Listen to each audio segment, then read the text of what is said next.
Então, continuando, aqui a gente tem todas as partes que a gente necessitava para conseguir especificar o problema de regressão linear, certo? A gente pode informar qualquer par de parâmetros θ0 e θ1, que descrevem uma possível reta aqui, para essa função, e essa função vai basicamente testar o quão boas são as predições feitas por essa reta, onde o quão boa elas são, de novo, corresponde a uma média dos erros elevados ao quadrado. Tá? Então, é esse erro aqui elevado ao quadrado, mais esse ao quadrado, mais esse ao quadrado, soma todos eles e faz a média dividido por 1/7 nesse caso, exceto que aqui a gente põe um 2 aqui, como a gente vai ver depois, esse 2 vai nos ajudar um pouquinho na matemática, mas na prática, se vocês implementarem com 2 ou 100, vai funcionar igual, tá? Idêntico. Ok. Então, qual que é o problema? Aqui, agora, o problema de otimização é que a gente quer achar quais são os valores de θ0 e θ1 que minimizam essa função, que minimizam a média dos erros elevado ao quadrado. Ou seja, são os valores θ1 que fazem com que correspondem a uma linha reta azul aqui, que tem o menor erro, ou seja, que faz predições mais precisas das notas dos alunos, em função de quanto LSD eles ganharam. Bom, vamos pensar no seguinte, vamos assumir de novo aqui o mesmo conjunto de dados, tá? LSD aqui no eixo X, nota no eixo Y, mesma formulazinha da hipótese, e vamos supor que a gente tem esses dois conjuntos, esse conjunto de dois pesos aqui, θ0 é 52, θ1 é menos 1. Se vocês plotarem essa reta, tá? 52 menos 1 vezes x, dá isso aqui. Esse modelo é um modelo bom para prever as notas? Não é um modelo bom, né? Ele tá aqui, tudo bem, está prevendo bem a nota desse aluno específico, mas todas as outras está super ruim. O que a gente pode fazer é o seguinte, vamos assumir que o θ1 está certo. Vamos fixar o θ1. Tá? θ1 é menos 1, ninguém muda. E vamos ver qual que seria a performance desses pesos se eu testar um monte de outros θ0s. Se eu testar tipo θ0 menos 10, menos 15, menos 20, menos 30, mais 10, um monte de números, tá? Não só os 52. E eu fizer um gráfico da performance que eu obtenho quando eu mudo o θ0. Então, vamos interpretar o que esse gráfico está mostrando aqui, ó. Lembrem, a minha função J, ela recebe o θ0 e o θ1 e avalia o quão bom o modelo com aquele θ0 e θ1 é, né? Agora eu estou fixando o θ1. θ1 é sempre menos 1. E eu estou só mudando o θ0 para um monte de números entre 50 e 60, digamos. Então, aqui eu estou querendo ver qual é o J quando o θ0 é 50 e θ1 é menos 1. Ah, o J é aquele lá. Qual é o J quando o θ0 é 51 e o θ1 é menos 1? E o J quando o θ0 é 52 e o outro é menos 1? Então, o segundo é sempre menos 1. Eu estou mudando o θ0.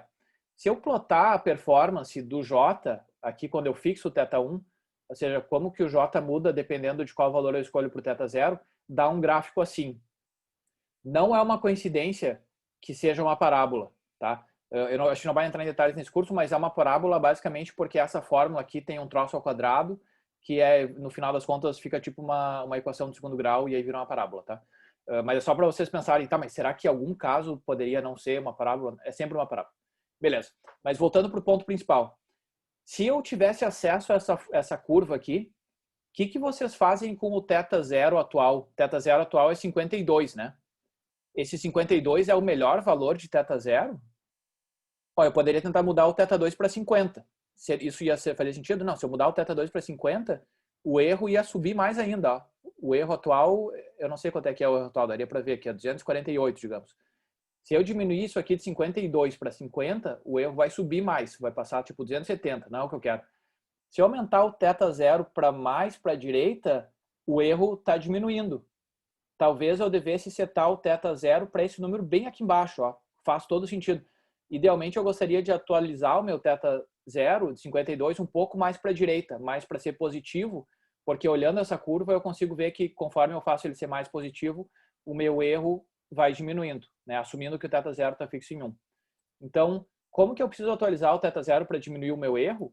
Eu preciso tornar ele um pouco mais positivo. Se eu faço ele um pouquinho mais positivo, o meu J diminui, meu erro diminui. Beleza, eu posso fazer isso.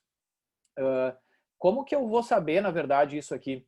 O que eu posso, a maneira que eu vou, na verdade, automatizar essa decisão é usando a informação sobre a derivada da função, tá? De uma função naquele ponto. Deixa eu relembrar para vocês o que é a informação geométrica e intuitiva da derivada de uma função. Se eu tiver uma função, por exemplo... Oh, meu Deus, desenhar reta é difícil. Vamos botar aqui assim a minha função, onde aqui eu estou mudando para o valor do θ0 e aqui eu tenho o meu j, né? Como eu falei, sempre é uma parábola, mas vamos assumir que eu tenho uma outra função qualquer, louca, só para dar um exemplo, que seja uma coisa assim. O que significa a derivada de uma função, por exemplo, nesse ponto, digamos, θ0, 5? Então, o valor da função, o valor de j aqui, é esse aqui, né? Esse meu 5 está meio torto. Beleza. O que é a derivada da função j em relação ao parâmetro θ0? Ela basicamente é a inclinação da reta. Ela é, bom, primeiro ela é um número real, né? Isso aqui me devolve um número real. O que esse número real me diz? Ele é a inclinação da função j em um determinado ponto.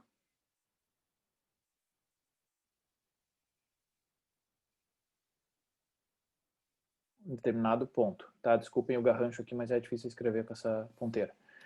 Onde, se esse valor da derivada é positivo, é maior que zero, significa que j está crescendo naquele ponto. E se o valor da derivada é um número negativo, significa que j está diminuindo. Então, beleza. Aqui, se eu calcular a derivada dessa, eu não sei, tá? Essa função azul tem alguma fórmula. É j de θ0 é igual a alguma fórmula. Que eu não sei qual é. Mas não sei nesse exemplo, né? Claro, na prática a gente vai saber. Se eu calcular a derivada dessa função j em relação à sua entrada, em relação à sua entrada θ0, eu vou ter uma outra fórmula, que eu não sei qual vai ser, e eu posso calcular qual é o valor dessa fórmula, por exemplo, nesse ponto ali, θ0 igual a 5. A derivada nesse ponto θ0 igual a 5 vai ser o quê? Ela é a inclinação dessa função, tá? Ela é basicamente uma, meu Deus, é uma linha reta que dá a inclinação dessa função. Que aqui nesse caso ela vai ser um número positivo ou negativo? Essa inclinação é positiva. Então, quando eu calculei a derivada da função nesse ponto θ0 igual a 5, a derivada da função j, tá? No ponto θ0, 5, deu um número positivo. Por quê? Porque quando a derivada é positiva, a função está crescendo. E se eu calculasse a derivada nesse outro ponto θ0, 14, por exemplo? Aqui. A função j tem algum outro número aqui que eu não sei qual é. Tá ruim esse meu desenho, mas tudo bem. Aqui, qual que é a derivada da função j no ponto θ0, 14? Vai ser a inclinação da função naquele ponto ali. A função vai estar inclinada assim. É uma reta, chama uma reta tangente. É uma reta que passa grudada naquele ponto, é uma linha reta e que está na mesma inclinação da função naquele ponto. Nesse caso, a derivada vai ser um número real. Como eu falei, é um número real, né? É um número real positivo ou negativo? É um número menor que zero, negativo. Por quê? Quando a derivada é negativa, quer dizer que j está diminuindo. Então, se eu conseguir, para uma função qualquer, se eu conseguir calcular a derivada dela, tá, num determinado ponto, isso é super útil para mim, porque me diz se num determinado ponto, tipo esse, a função está subindo, ou se num determinado ponto a função está descendo. O que acontece nesse ponto aqui, por exemplo? Qual que é a derivada, digamos, deixa eu desenhar aqui um pouquinho melhor. Deixa eu estender esse eixo aqui e botar aqui 23. A função j aqui tem algum número que eu não sei, tem algum valor que eu não sei qual é. Qual que é a derivada nesse ponto ali? É uma linha reta tangente ao ponto. Esse valor da derivada aqui é maior que zero ou menor que zero? Ele é igual a zero aqui nesse ponto. Então, essa é a intuição do que uma derivada diz. A derivada, quando eu avalio, a derivada vai ser uma função, tá? Eu já vou mostrar qual é a fórmula dessa função da derivada. Ela permite que eu dê qualquer valor aqui no eixo x e ela vai me dizer, nesse ponto aqui, a função está crescendo. Nesse ponto, a função está diminuindo. Nesse ponto, a função está estável. E eu ter essa informação de se a função está subindo ou descendo, ou o que está acontecendo, vai ser super útil para saber como que eu tenho que ajustar os parâmetros θ0 e θ1 da minha função Lembrem lá que a minha função j tem duas entradas nesse caso, e eu quero achar qual é o melhor valor de θ0 e de θ1. Essa informação da derivada, como eu vou mostrar a seguir, ela vai me dizer justamente se eu tenho que tentar aumentar um pouquinho o θ0, ou se eu tenho que diminuir um pouquinho o θ0, e se eu tenho que aumentar um pouquinho o θ1, ou diminuir um pouquinho o θ1, para conseguir melhorar o erro. Tá? É uma coisa meio mágica, mas isso aqui é o que se chama algoritmo do gradiente descendente. Gradiente é a mesma, quando vocês ouvirem essa palavra, gradiente, é sinônimo de derivada. Tá? É a mesma coisa. Tem um motivo matemático, derivada. Tem um motivo porque que são palavras diferentes, mas ignorem. Na prática é a mesma coisa. Tá? Então, o importante de saber aqui é que a derivada ela me dá essa informação se a função está subindo num ponto ou descendo num ponto, ou se ela é estável, e a gente vai usar isso justamente para saber como atualizar os nossos parâmetros. Voltando para esse exemplo, aqui a gente tinha o ponto, o caso onde θ0 era 52, né? A derivada dessa função nesse ponto aqui, ela é positiva ou negativa? A derivada aqui é negativa, né? Porque a função tá caindo. Eu não mostrei ainda como a gente calcula a derivada para ver que ela de fato é negativa, mas só olhando visualmente e considerando a explicação que eu dei antes, a gente sabe que a derivada aqui vai ser negativa, porque a função está caindo. Beleza. Então, como é que a gente vai usar isso? Ó, lembrem aqui o que eu acabei de falar, a derivada da função em relação ao seu parâmetro de entrada, aqui θ0, me diz a inclinação daquele ponto. Então, aqui é uma inclinação negativa, tá? Se vocês calcularem a derivada nesse ponto, acredita em mim, vai dar menos 15. Depois eu vou mostrar como é que a gente calculou isso. Que é exatamente o que a gente esperava, né? A gente espera que a derivada seja um número negativo porque a função está caindo aqui. Que tipo de regrinha a gente pode observar agora a partir dessas duas coisas que eu acabei de apontar? Ó? Que quando aqui eu vi que eu deveria, para diminuir o meu erro, eu deveria fazer o θ0 ser um pouco mais positivo. E qual foi essa condição quando eu vi que eu tinha que tornar ele um pouco mais positivo para diminuir o meu erro? Foi justamente quando a função estava caindo. Se a função está caindo, eu quero ir para a direita porque ela cai mais ainda. E se ela está caindo, quer dizer que a derivada é negativa. Então, isso vai me dar a minha regra de atualização. Ó, nesse caso, se eu tornar o θ0 mais positivo, o meu j diminui. Se eu tornar o meu θ0 mais negativo, se eu fizer o θ0 vir para cá, o meu j aumenta. Não é o que eu quero. Então, notem que aqui ó, eu tenho a minha regra.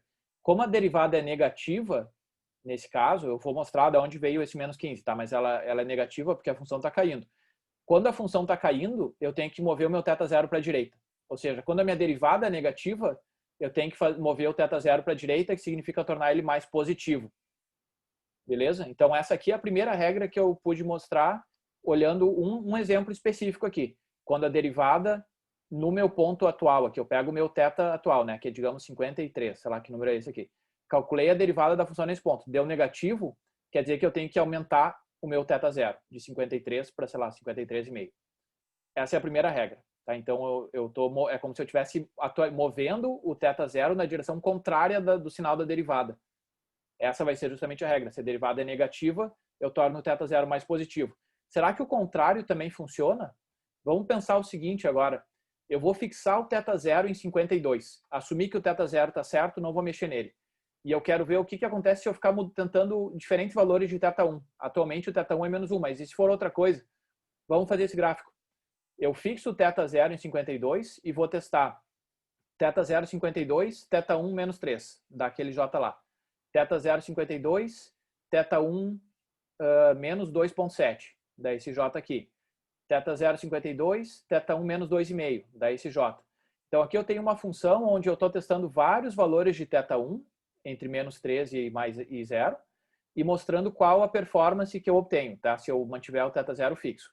O θ1 atual é esse aqui, ó, é menos 1. O que eu tenho que fazer com esse θ1 menos 1 para melhorar o meu erro? Eu tenho que mover ele mais para cá, né? Tem que mover mais para a esquerda, porque se eu mover ele para cá, digamos, se ele for de menos 1 para um número maior, tipo menos 0,5, o meu J aumenta. Eu quero diminuir o meu J, o meu erro. Então, eu tenho que tornar ele, por exemplo, de menos 1 para menos 1,5. Aí o meu J diminui mais ainda. Idealmente, eu queria que o meu θ1 fosse bem aqui nesse pico inferior aqui. Mas tudo bem.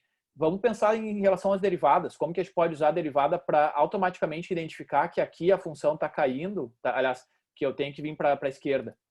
Como é que eu atualizo o θ1 para diminuir o erro? Eu tenho que mover ele mais para o lado negativo, tem que tornar ele, puxar ele para cá, né? Como que eu posso automaticamente identificar que esse é o caso? Eu posso calcular a derivada. Qual é a derivada da função j nesse ponto aqui? Ela é positiva ou negativa? Ela é positiva, porque aqui a função está crescendo, certo? A função aqui, a derivada, se vocês calcularem, eu vou mostrar depois da fórmula, é mais 2,42. É positiva, quer dizer que a função está crescendo. O meu erro está crescendo, né? Quer dizer que se eu fizer o meu j aumentar, o meu erro aumenta. Eu não quero aumentar o meu erro, eu quero diminuir. Então, quando a derivada é positiva, eu tenho que diminuir o meu j. Certo? Essa aqui é a segunda regrinha que a gente tem, ó. Se eu tornar o meu θ1 mais positivo, o meu j aumenta, porque a derivada é positiva, a função está crescendo. Se eu tornar o θ1 mais negativo, o meu erro diminui, tá? Ou seja, quando a derivada é positiva, a função está crescendo, eu tenho que tornar o meu θ1 mais negativo. Quando a função está crescendo, eu quero atualizar o θ1 mais para baixo. Tá? E o que eu tinha antes era quando a derivada era negativa, como aqui, eu tinha que fazer o θ1 ficar mais positivo. Juntando essas duas regras, eu tenho essas duas observações. Ó. Quando a derivada é negativa, eu tenho que fazer o θ0, o θ que eu estou atualizando, ser mais positivo. Quando a derivada é positiva, maior que zero, eu tenho que fazer o meu θ ser mais negativo. Tá? Então, essas duas regras, elas são a intuição de todos os algoritmos que a gente vai ver na disciplina, nessa parte aqui. Tá? Regressão linear, regressão logística e redes neurais, tudo depende de entender isso aqui. Então, se vocês não entenderam essa intuição, por favor, perguntem no Moodle, perguntem na sessão no encontro que a gente vai ter ao vivo, digamos, lá pelo sistema de videochamada. Perguntem por e-mail, enfim, mas essa intuição é super importante entender. Assistam de novo a aula, se precisar. Façam perguntas, porque essa intuição está por trás de tudo que a gente vai ver, tá? Então, a regra mais geral que a gente pode tirar disso aqui é que eu parto de parâmetros θ0 e θ1, que eu estou tentando otimizar, e eu quero achar o θ0 e θ1 que diminui o meu erro. Como que eu faço isso? Eu vou atualizar o valor atual de cada θ, por exemplo, de θ0 e o valor atual de θ1, na direção contrária da derivada. Se a derivada em relação a θ0 é positiva, eu faço o θ0 ser mais negativo. Se a derivada em relação a θ0 é negativa, eu faço o θ0 ser mais positivo. E a mesma coisa para o θ1. Se a derivada em relação a θ1 é negativa, eu faço o θ1 ser mais positivo. Se a derivada em relação ao θ1 é positiva, eu faço ele ser mais negativo. É sempre o contrário, tá? Isso aqui é o que se chama do algoritmo de gradiente descendente. E aí agora, a seguir, eu vou mostrar exatamente como que a gente calcula essas derivadas e como que a gente faz essa regra, como é que a gente incorpora essa informação que eu falei da derivada, do sinal da derivada, para realmente ir ajustando os valores de θ0 e θ1. Tá? Então, o passo seguinte vai ser mostrar como é que a gente calcula essas derivadas da função j.